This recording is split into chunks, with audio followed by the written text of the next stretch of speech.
Isang mapagpalang araw po sa ating lahat. Ako si Godfrey Quizon and this is my devotion for today, February 27.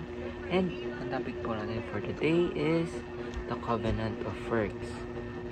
So, ano po ba yung Covenant of Works? So, ito daw po yung konsepto na refers to the agreement between God and Adam. So, before the fall, in which Adam, acting as the representative of humanity, was promised eternal life and blessing upon the condition of perfect obedience and death upon disobedience.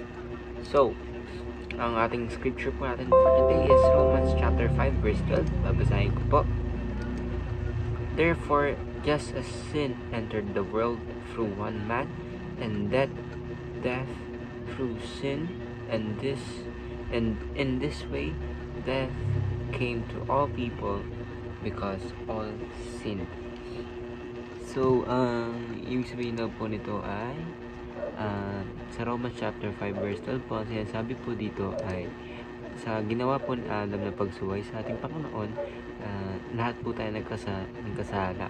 Ibig sabihin, lahat po tayo nadamay dun sa ginawa ni Adam kasi binigyan niya po tayo ni God ng free will.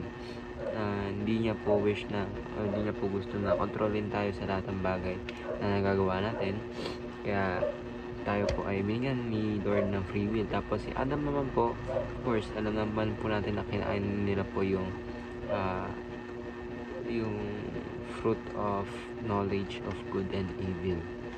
So, paano po natin i-connect po dito sa Covenant of Works? So, yung Covenant of Works na ito, ibig sabihin po, ito yung kasunduan ni God and Adam na si Adam po susundin yung perfect, or magkakaroon dapat siya ng perfect obedience sa ating Panginoon, pero hindi nga po niya nagawa. So, ayun po yung Covenant of Works na ibig sabihin na perfect obedience of Adam, kasi sa Adam po yung ating representative kasi as humanity na siya po yung mag-lead ng isa siya sa mag-lead sa atin.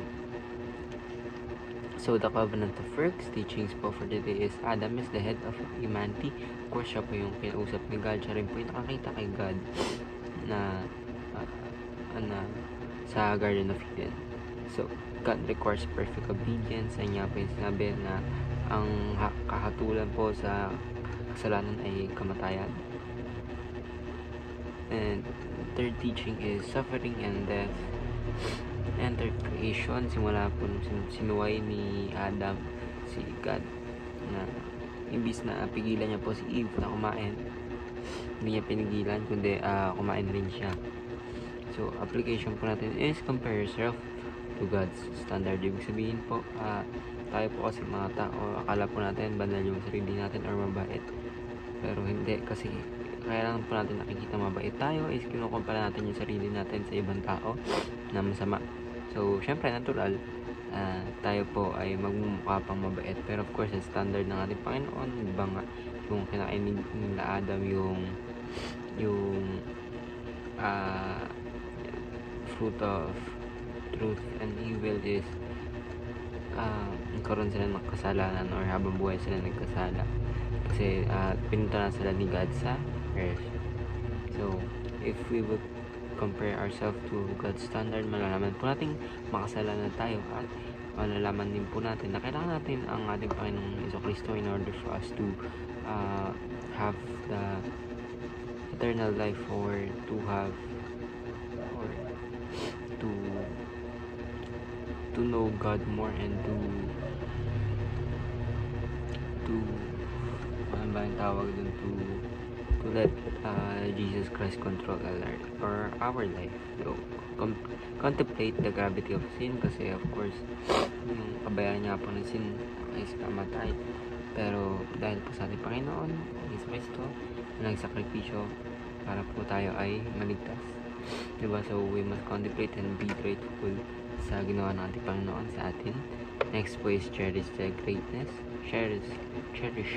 the greatness of the covenant of grace. So bukas daw po natin yung pag-aaralan sa ating discussion, yung great covenant of grace. So pero in short is ito po yung grace na ay hindi po tayo karapat-dapat sa gumawa ng ating Panginoon dahil tayo po ay nagkasala. Binigay pa rin niya po ang ating Panginoong Jesucristo in order for us to be saved. Kaya nga po grace, hindi po tayo karapat-dapat, pero binigyan pa rin po tayo ng ating Panginoon ng pagkakataon upang siya i-accept ulit. So, ayun lang po, ako si Calvary Bisan, and this is my devotion for today, February 27. Sana po ay marami kayo natutunan. Ayun lang po, God bless.